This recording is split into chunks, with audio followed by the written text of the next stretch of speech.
Hello students, welcome to canonical classes. In the last video हमने क्या study किया था? हमने फाइंड आउट की थी नर्स्ड इक्वेशन। और नर्स्ड इक्वेशन हम कब फाइंड आउट करते हैं? जब हमारे पास नॉन स्टैंडर्ड कंडीशंस हमें गिवन होती है ना। तो वो तो हमने फुल सेल के लिए निकाली थी, जैसे कि ये आपका एक फुल सेल है, इस पूरे सेल के लिए नर्स्ड इक्वेशन आपने फाइंड आउट कर दी है। लेकिन अगर आपको इस तरह से कुछ गिवन हो कि आपको नर्स्ड इक्वेशन हाफ सेल के लिए फाइंड आउट करनी है, फॉर एग्जाम्पल कि मान लीजिए कि इन दोनों में से कोई एक सेल आपको नहीं गिवन है, ठीक है, आपको बस इतना पोर्शन गिवन है, आपको बोला जाए कि इसका इलेक्ट्रोड पोटेंशियल फाइंड आउट कर लिए, तो उसके लिए हम क्या क्या कंडीशंस अप्लाई करेंगे और उसको कैसे फाइंड आउट करते हैं। तो चलिए इस वीडियो के अंदर अब हम वही स्टडी करते हैं, ठीक है। तो चलिए देखिए, हाफ सेल तो हेडिंग डाल लेते हैं। हाफ सेल के लिए हेडिंग हमने डाली दी है। तो अब देखिए होता क्या है, सपोज कोई भी मेटल है तो मैं उस मेटल को एम लेती हूँ, ठीक है। सिंपल मेटल को मैं एम से रिप्रेजेंट कर रही हूँ। एम पे पावर एन पॉजिटिव, कोई भी पॉजिटिव, +1 +2, एन की वैल्यू कुछ भी हो सकती है, 1 2 3 एंड 4, ठीक है, जो भी मेटल का होगा। इसीलिए मैं एन यूज कर रही हूँ, सो दैट कि वो हर एक मेटल की अपनी अपनी टेंडेंसी होती है लूज करने की, है ना। तो हमारे पास एम मेटल है जिसपे पावर क्या है, एन पॉजिटिव, एक्वस में होता है, ठीक है। और ये किस में चेंज हो रहा है, एम मेटल सॉलिड के अंदर चेंज हो रहा है, ठीक है। ये आपको सेल गिवन है, ठीक है। यहां पर देखिए कोई सॉल्ट ब्रिज गिवन नहीं है, कुछ भी गिवन नहीं है, इसका मतलब ये हाफ सेल ही गिवन है आपको। अगर डबल सेल मतलब फुल सेल गिवन होती तो बीच में सॉल्ट ब्रिज आता और फिर दूसरा आपको सेल का भी, दूसरे सेल की भी वैल्यूज गिवन होती। तो इसके बाद अब आपको एक और E naught standard electrode potential given है, ई नॉट सेल गिवन है, किसका, एम पावर एन पॉजिटिव से एम एन का, जो कि हम मान लेते हैं, सपोज अज्यूम कर रहे हैं तो हम उसको मान लेते हैं पॉजिटिव एक्स वोल्ट्स, ठीक है।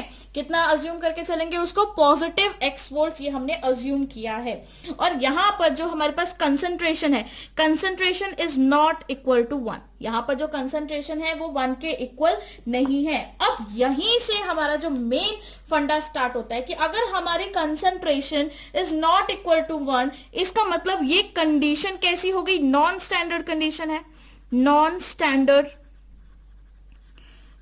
Standard condition.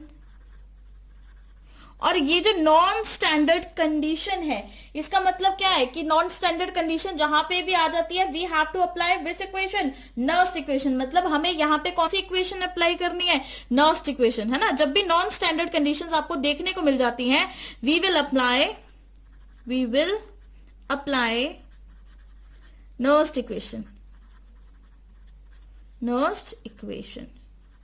हम यहां पर नर्स्ड इक्वेशन को अप्लाई करेंगे, राइट। तो चलिए जरा फॉर्मूला लिख लेते हैं। What is the formula of Nernst equation? क्या फॉर्मूला था हमारी नर्स्ड इक्वेशन का? ई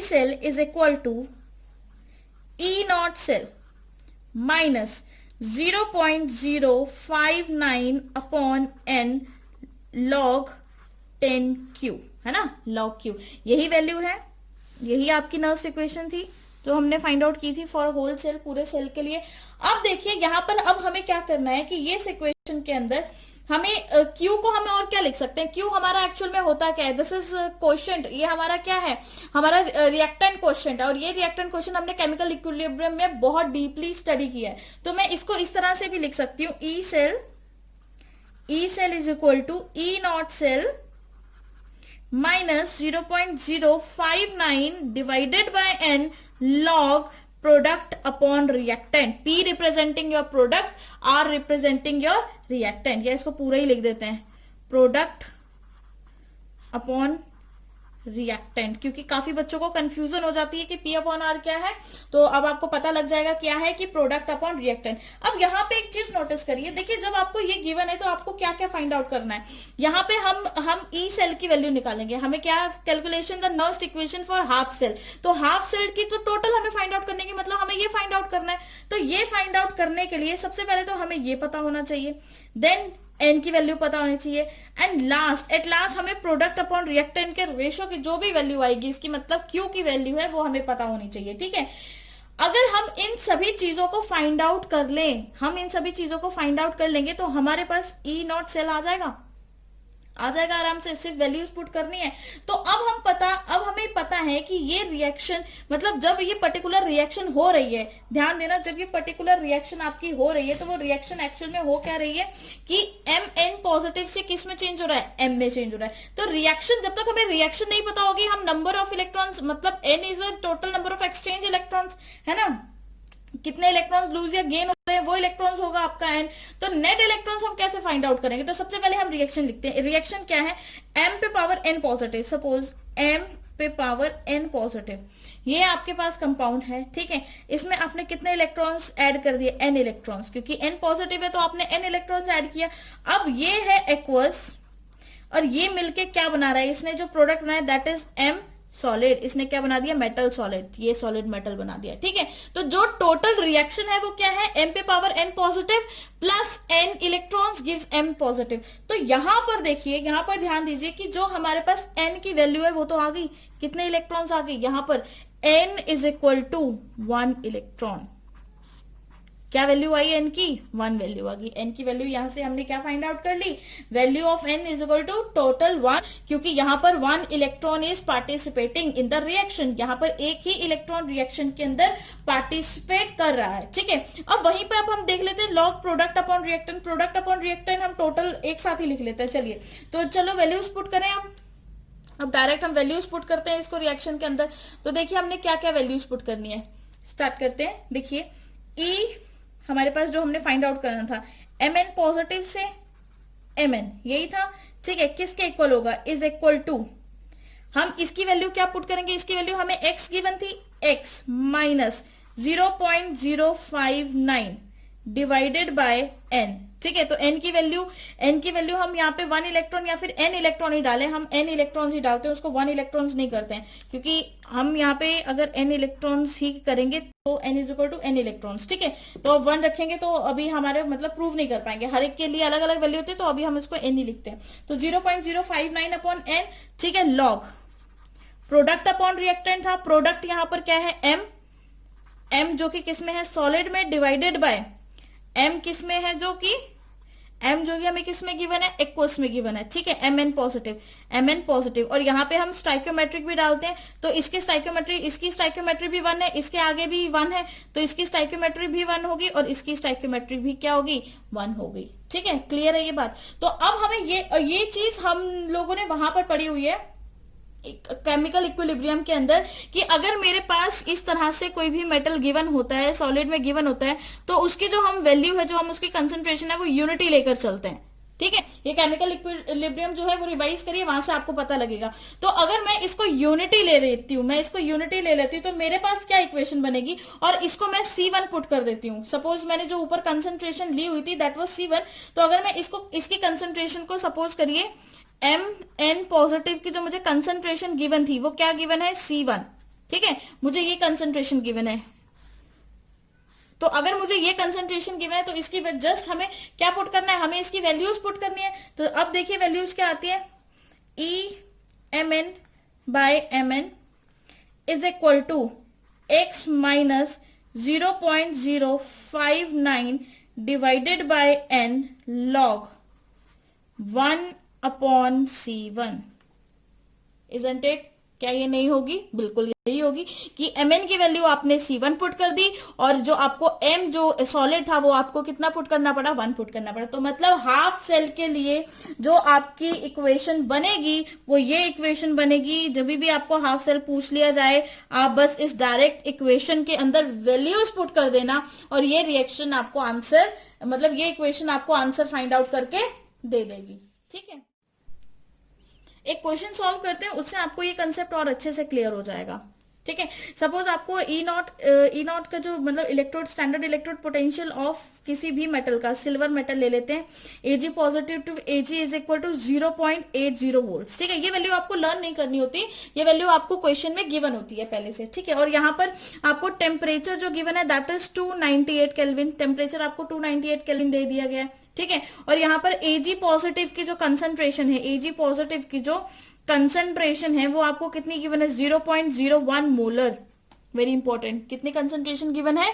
0.01 मोलर आपको कंसंट्रेशन गिवन है। अब यहां पे पूछ लिया जाता है कि you have to find out what? Reduction potential. You have to find out reduction potential of the cell का रिडक्शन पोटेंशियल फाइंड आउट करें। एक और चीज यहां पर है कि Ag पॉजिटिव की जो कंसंट्रेशन है, मतलब यहां पर जो Ag पॉजिटिव है Ag पॉजिटिव है, ये हमें नोटिस करना है, इज नॉट इक्वल टू 1. अगर ये Ag positive is not equal to 1, it means what we are going to apply here, we are going to apply Nernst equation, है ना. क्या अप्लाई करेंगे, apply Nernst equation. Nernst equation आप इस values में apply करेंगे, इस टर्म यहां पर अप्लाई करेंगे, क्योंकि यहाँ पे आपकी कंसंट्रेशन जो है वो स्टैंडर्ड टर्म में गिवन ही नहीं है, तो simple direct Nernst equation apply करें. तो नर्स्ट इक्वेशन अप्लाई करते हैं, तो लिखिए सॉल्यूशन करते हैं, स्टार्ट इसका सॉल्यूशन फाइंड आउट करते हैं. तो देखिए सबसे पहले तो रिएक्शन बना लेते हैं. Ag पॉजिटिव से क्या बना, Ag, तो आपके पास मतलब Ag पॉजिटिव से Ag कब बनेगा, जब आप एक इलेक्ट्रॉन इसमें ऐड कर दोगे तभी बनेगा. Ag यहाँ पे सॉलिड बनेगा और ये क्या होगा, एक्वस. यही होगी आपके पास रिएक्शन. ठीक है, अब यहां से तो हमें पता ही है, यहाँ पर जो आपके इलेक्ट्रॉन्स आ गए वो क्या आ गया, 1. तो यहां से आपको n की वैल्यू, मतलब यहां से जो ये है, this is your n, n is equal to 1. यहां से आपने फाइंड कर लिया कि आपका n कितना आया, 1 आया है. तो अब फॉर्मूला लिखते हैं नर्स्ट इक्वेशन का. हाफ सेल के लिए क्या था, E cell is equal to E naught cell, यही था. E cell is equal to E naught cell minus 0.059 divided by N log product upon reactant, या फिर लॉग क्यू भी लिखा आ सकता है. ठीक है, तो ये आपने फॉर्मूला लिखा है, इसको पहले बॉक्स में डाल लेते हैं, फिर आगे अब हम इस फॉर्मूले को सॉल्व करते हैं. ठीक है, तो चलिए अब स्टार्ट करते हैं. ई सेल किसका, Ag पॉजिटिव टू Ag, तो लिखिए यहाँ पे E Ag positive to Ag, ये है, is equal to E naught Ag positive to Ag, Ag positive to Ag minus 0.059 divided by 1. यहाँ पर आपकी n की वैल्यू क्या आ गई, 1. n की वैल्यू क्या है, यहाँ पर 1 आ गई. ठीक है, लॉग प्रोडक्ट क्या है आपके पास, Ag, Ag जो कि किस में गिवन है, आपको सॉलिड में गिवन है ना. कंसंट्रेशन ऐसे लिख दो. उसके बाद नेक्स्ट हमारे पास क्या गिवन है, Ag पॉजिटिव.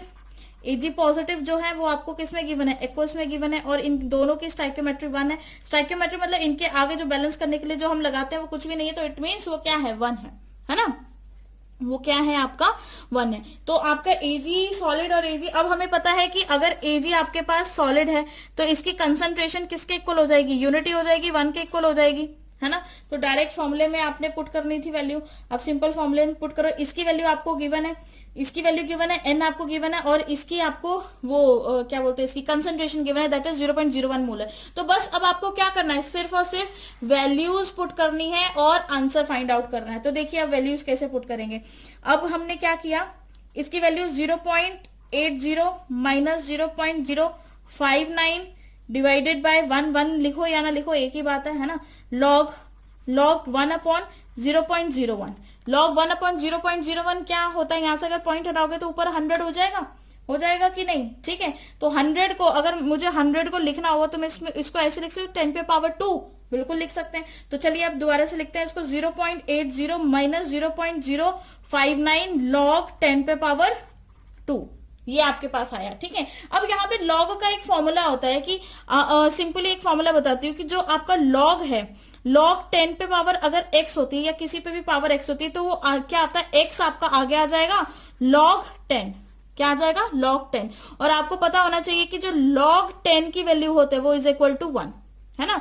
एक फॉर्मूला आप इस ये वाला अप्लाई कर लो, या आप सिंपली फॉर्मूला ये भी देख सकते हो कि लॉग जो होता है, लॉग a, ठीक है, a पे पावर अगर b है तो वो किसके इक्वल हो जाएगी, b के इक्वल हो जाएगी, या आप इस फॉर्मूले से पुट कर लो. ठीक है, मैथ्स वाले बच्चों को ज्यादातर ये वाला फॉर्मूला करवाया जाता है. तो आप देखिए, आपको पता है कि अगर यहाँ पे हमें गिवन है log 10 पे पावर 2, तो इसका मतलब क्या होगा, 2 इंटू लॉग 10 होगा. और log 10 की वैल्यू क्या होती है, log 10 की वैल्यू 1 होती है, तो ये कितना आ जाएगा, आंसर 2, है ना. ये हमने सॉल्व करके निकाल लिया कि इसका आंसर कितना आ जाएगा, 2 आ जाएगा. तो ये क्या आ गया आपका, 0.80 माइनस 0.059 इंटू 2. और ये पूरी इक्वेशन आप मल्टीप्लाई करके सॉल्व करिए, माइनस करके, तो आपके पास क्या, Ag पॉजिटिव टू Ag किसके इक्वल आएगा, 0.68 वोल्ट. वेरी वेरी इंपॉर्टेंट, किसके इक्वल आएगा 0.68 वोल्ट्स। ठीक है, तो ये आपकी इस तरह से आपने हाफ सेल की आपको electrode potential reduction potential find out करने को आएगा, तो आप इजीली इसको फाइंड आउट कर लेना। जस्ट आपने कुछ नहीं करना है, सिंपल फॉर्मूला पुट करना है और देखना है किसकी वैल्यू क्या गिवन है, बस उसको पुट करते जाइए और आंसर आपको आता जाएगा। चलिए नोट डाउन करिए अपने नोटबुक्स में, कोई डाउट है तो कमेंट सेक्शन पूछिए and thank you for listening.